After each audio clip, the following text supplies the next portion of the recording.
గిరిధర్ గారు, ఈ ఆపరేషన్ సింధూర్ నిర్వహించిన సందర్భంలో పాకిస్తాన్‌కి అసలు నిజానికి కోలుకోలేని దెబ్బ తీసాం. చాలా సంవత్సరాలు పడుతుందని మనం కూడా అనలైజ్ చేసాం. యాక్చువల్లీ ఆ ఎయిర్ బేస్‌లని ధ్వంసం చేసిన విధానం కావచ్చు, అక్కడ ఉన్న టెర్రర్ లాంచ్ ప్యాడ్స్ లేదా టెర్రరిస్ట్ స్థావరాలని ధ్వంసం చేసిన విధానం కావచ్చు, వీటన్నిటి గురించి మనం డీటెయిల్డ్‌గా టెక్నికల్‌గా కూడా మనం మాట్లాడాం. బట్ పాకిస్తాన్‌లో ఈరోజు అంతర్గతంగా ఉన్న సమస్యలని నుంచి బయటపడడం కోసం, ఒక యూనిటీని తీసుకురావడం కోసమే ఈ యుద్ధానికి ప్రేరేపిస్తోంది పాకిస్తాన్ అనే ఒక అంశం అప్పుడు మనం చర్చలోకి వచ్చిన నేపథ్యం ఉంది కదా. నిజానికి ఆపరేషన్ సింధూర్ జరిగిన తర్వాత వాళ్ళలో యూనిటీ వచ్చిందా? నిజానికి యూనిటీ ఇంకా తగ్గిందా? ఓవరాల్గా పాకిస్తాన్ పరిస్థితి ఈ నెలలో ఎలా మారింది, ఎటువైపు వెళ్ళింది? డిక్లైన్ కనబడుతుందా? కొంచెం ఏమైనా వాళ్ళలో కొంచెం పాజిటివ్ దృక్పథం ఏమైనా వచ్చిందా పాకిస్తాన్ దేశంలో? అంటే మనం ఒక విషయం అర్థం చేసుకోవాలి. పాకిస్తాన్ అన్న దేశం ప్రజలకు సంబంధం లేకుండా తయారైనటువంటి ఒక ఎంటిటీ అది. పాకిస్తాన్లో నివసిస్తున్నటువంటి ప్రజలకు ఎటువంటి సంబంధం లేకుండా తయారు చేశారు ఈ దేశాన్ని. కరెక్ట్. కాబట్టి ప్రజలు ఏమనుకుంటున్నారు, వాళ్ళు కష్టపడుతున్నారా, సుఖపడుతున్నారా, వాళ్ళు తినగలుగుతున్నారా, తినలేకపోతున్నారా, ఏమిటి అన్నది ఆ దేశాన్ని నడిపించే శక్తులకి సంబంధం లేదు. ఆ దేశాన్ని నడిపించే శక్తులు ఆ దేశంలో ఉన్నారు, దేశం బయట ఉన్నారు. కాబట్టి వాళ్ళ ఆ ఆలోచన దృక్పథంలో వాళ్ళు భారతదేశం మీద చేసినటువంటి చర్య ఏదైతే ఉన్నదో దానికి వాళ్ళు చాలా పెద్ద సక్సెస్ వాళ్ళు సాధించినట్టు వాళ్ళు భావిస్తున్నారు. దీనికి ముఖ్య కారణం ఏంటంటే, డొనాల్డ్ ట్రంప్ వచ్చిన తర్వాత అన్ని దేశాల మీద టారిఫ్స్ వేయడం మొదలుపెట్టాడు ఆయన. ముఖ్యంగా చైనా మీద టారిఫ్లు వేయడం మొదలుపెట్టాడు. విపరీతమైన టారిఫ్ 245% టారిఫ్లు వేశాడు చైనా మీద.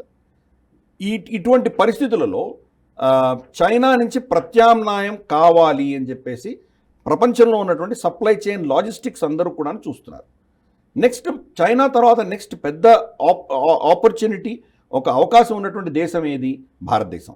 భారతదేశానికి ఇవన్నీ షిఫ్ట్ అవ్వడం మొదలెట్టాయి. ఫర్ ఇన్స్టెన్స్ మనకు యాపిల్ ఐఫోన్ తీసుకుందాం. యాపిల్ ఐఫోన్ ఈరోజు ఫార్మల్గా చైనా కంటే ఎక్కువ ప్రొడక్షన్ భారతదేశంలో మనం చేస్తున్నాం. ఈరోజు ఎక్స్పోర్ట్ ఇక్కడి నుంచే వెళుతోంది ఇక్కడికి, మన అమెరికాకి వెళ్ళడం. అందుకనే డొనాల్డ్ ట్రంప్ మళ్ళీ అక్కడ టిమ్ కుక్ని పిలిచి బెదిరించడం అని చూసాం మనం. భారతదేశం చైనాకు ప్రత్యామ్నాయంగా ఎదిగేటువంటి పరిస్థితి వచ్చేసరికి చైనాకు హంగు తిరిగింది. భారతదేశాన్ని ఎట్టి పరిస్థితుల్లో ఆపాలి, భారతదేశంలో సుస్థిరత ఉన్నది, సురక్షితంగా ఇక్కడ మనం ఇన్వెస్ట్మెంట్స్ పెట్టచ్చు అన్నటువంటి ఒక ఎన్వైరన్మెంట్ని మనం ఏదో విధంగా దెబ్బతీయాలి అని చైనా నిర్ణయించింది. పాకిస్తాన్లో వాళ్ళకి మింగ మెతుకులు లేవు. వాళ్ళు నిజంగా వాళ్ళు యుద్ధం చేయాలంటే కనుక వాళ్ళ ఎయిర్ క్రాఫ్ట్స్లో వేసుకోవడానికి వాళ్ళ దగ్గర ఏవియేషన్ టర్బైన్ ఫ్యూయల్ లేదు వాళ్ళ దగ్గర. అయినా కానీ ఈ దుశ్చర్య వాళ్ళతో ఎందుకు చేయించింది చైనా అంటే కనుక పాకిస్తాన్తో సంబంధం లేదు, వాళ్ళ అజెండా కోసం చైనా చేయించింది. చైనా ఈ ఘటన చేయించిన తర్వాత పాకిస్తాన్ కంప్లీట్గా చైనా కూటమిలోకి వెళ్ళిపోతుందేమో అన్న భయంతో అమెరికా రంగంలో దిగింది. అమెరికా రంగంలో దిగి ఇప్పుడు చూస్తే కనుక మనకు ఈ ఆపరేషన్ సింధూర్ జరుగుతున్నప్పుడే $2.3 బిలియన్ వాళ్ళకి ఐఎంఎఫ్ అప్పు వాళ్ళకి ఇచ్చారు. వాళ్ళు ఈ గత వారం 10 రోజుల క్రితం వరల్డ్ బ్యాంక్ కూడా వాళ్ళకి $40 బిలియన్ ఇచ్చారు. ఎందుకు ఇచ్చారు? ఆ పైసలు ఏమైనా తిరిగి వస్తాయా? వరల్డ్ బ్యాంక్ కానీ ఐఎంఎఫ్ కానీ తిరిగి వచ్చేటువంటి పైసలు కావు.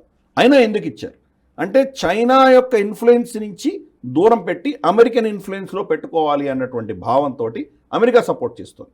అంటే వీళ్ళ ప్రవర్తన అంతా కూడా మనం ఒక రూల్స్ బేస్డ్ సిస్టమ్ కానీ, ఒక ధార్మికమైనటువంటి, ఒక నైతికమైనటువంటి మానవ హక్కుల దృష్టితో మనం చూడడం మొదలు పెడితే కనుక వీళ్ళు చేస్తున్నవన్నీ కూడా మనకు హిపోక్రసీగా కనిపిస్తాయి.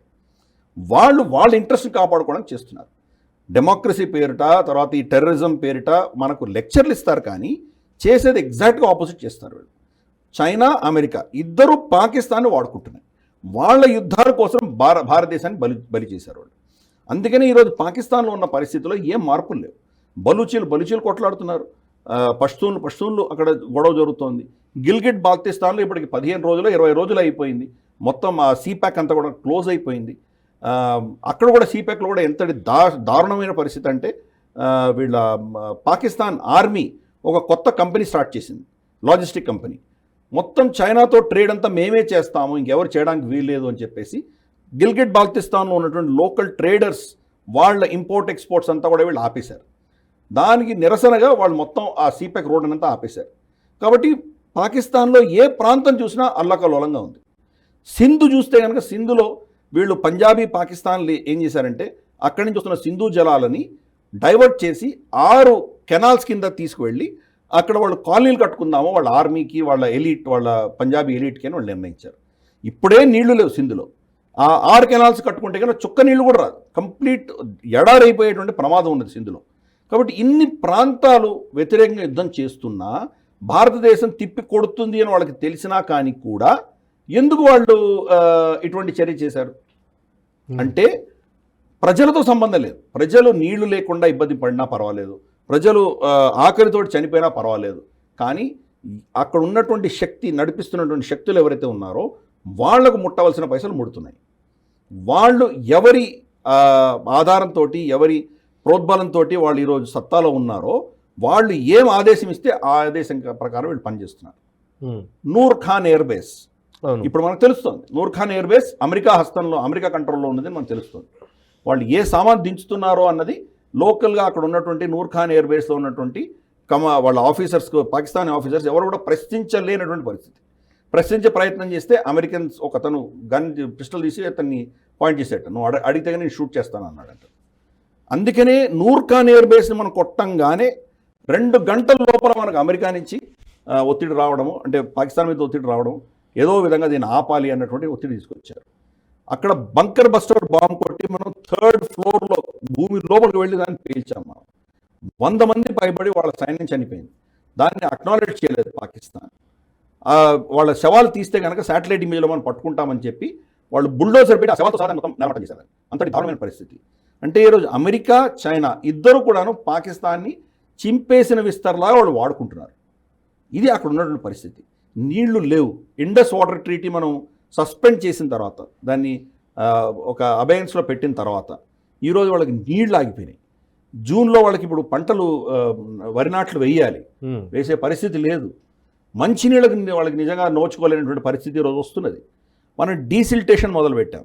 డీసిల్టేషన్ అయిపోయిన తర్వాత వర్షాలు వచ్చి, వరదలు వచ్చి, ఎప్పుడైతే మనకు నీళ్లు వద్దు అనుకుంటామో అప్పుడు మనం ఈ నీళ్ళన్నీ మళ్ళీ వదలబోతున్నాం. మనం వాళ్ళకు అవసరం లేనప్పుడు వరదలు వస్తాయి, ఇక్కడి నుంచి మనం పంపిస్తున్నాం. వాళ్ళకి నిజంగా కావాలి అనుకుంటున్నప్పుడు మాత్రం నీళ్ళన్నీ ఆపేస్తున్నాం మనం. ఇప్పుడు ఏంటి, ఇంకా మన కెనాల్స్ కట్టలేదు. మనం ఇండస్ వాటర్ ట్రీటీ దృష్ట్యా చాలా కెనాల్స్, చాలా ప్రాజెక్ట్స్ మనం కట్టలేదు. ఉన్న ప్రాజెక్ట్స్తోనే మనం ఆపుతున్నాం. మోదీ ప్రభుత్వం ఇప్పుడు దాన్ని ముందుకు తీసుకువెడుతోంది. కాబట్టి మరి పాకిస్తాన్లో పరిస్థితి ఏమవుతుందో అర్థం చేసుకోవచ్చు. చాలా కీలకమైన విషయం ఏంటంటే వాళ్ళ ఎడ్యుకేషన్ కానీ, వాళ్ళ ఇండస్ట్రీ కానీ ఇంకా మళ్ళీ కోలుకోలేనటువంటి పరిస్థితికి వెళ్ళిపోయాయి. కాబట్టి ఎంత వాళ్ళకి ఎన్ని బిలియన్స్ ఆఫ్ డాలర్స్ అప్పు ఇచ్చినా కానీ కూడా ఆ దేశం కోలుకునేటువంటి సమస్య లేదు. ఈ $40 బిలియన్ కూడా ప్రజలకు వెళ్ళదు. ఈ పాకిస్తానీ ఎలిట్ తీసేసుకుంటారు ఆ పైసలన్నీ. ఇవన్నీ కూడా మళ్ళీ అమెరికాకి, వెస్ట్కే వెళ్ళిపోతాయి పైసలు. అంటే వాళ్ళ హిపోక్రసీ ఏంటో అర్థం చేసుకోవచ్చు. ఇమ్మీడియట్గా మనం చూస్తే కనుక ఈ $40 బిలియన్ అనౌన్స్ అవ్వగానే న్యూయార్క్లో, టొరంటోలో, మనకు క్యాన్బరాలో, సిడ్నీలో, మనకు ఆక్లాండ్లోను, క్రైస్ట్ చర్చ్లో, లండన్లో, లివర్పూల్లో, బర్మింగ్హామ్, గ్లాస్గో, ఈ ప్రాంతాలన్నింటిలో కూడా రియల్ ఎస్టేట్ పెరగబోతోంది. అలాగే మన దుబాయ్లో యుఏఈ, గల్ఫ్లో ఉన్నటువంటి రియల్ ఎస్టేట్ అంతా వీళ్ళు పాకిస్తానీలు కొనేయబోతున్నారు.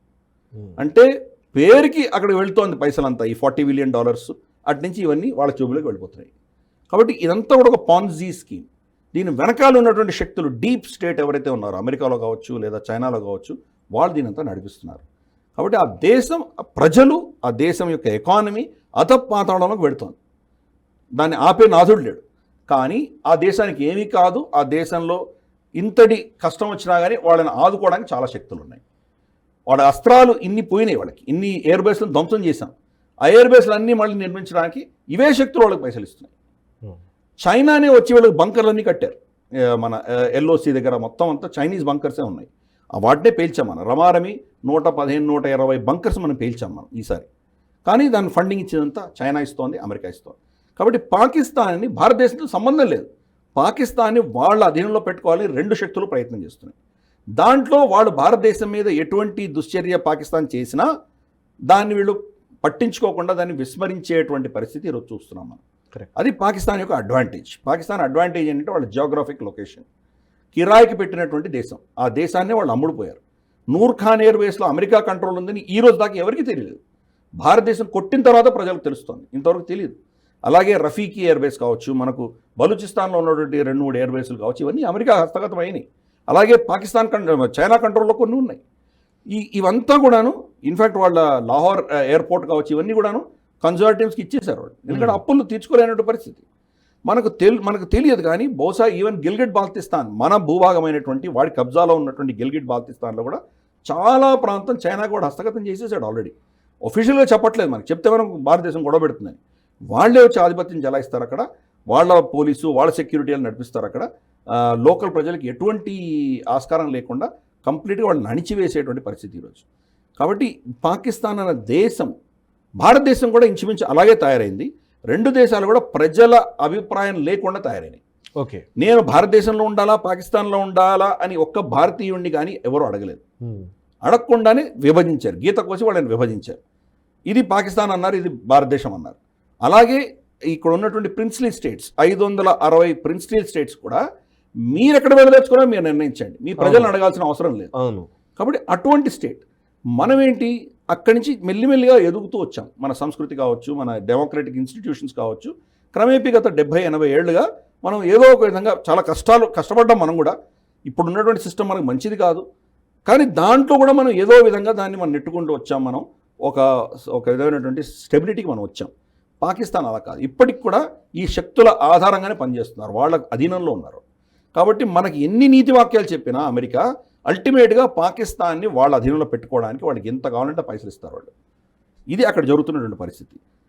బలూచీలు అయితే వాళ్ళని రోజు కనీసం అంటే 20-30 మంది పాకిస్తానీ సైనికులను చంపుతున్నారు. పాకిస్తాన్ సైన్యం ఇన్ఫ్యాక్ట్ 2 డిస్ట్రిక్ట్స్ హెడ్ క్వార్టర్స్ అంతా కూడా ఈరోజు బలూచీ లిబరేషన్ ఆర్మీ అధీనంలో ఉన్నాయి. పాకిస్తాన్ సైన్యం కానీ, పాకిస్తాన్ పోలీస్ కానీ, పాకిస్తాన్ అడ్మినిస్ట్రేషన్ కానీ అక్కడ వెళ్ళలేనటువంటి పరిస్థితి.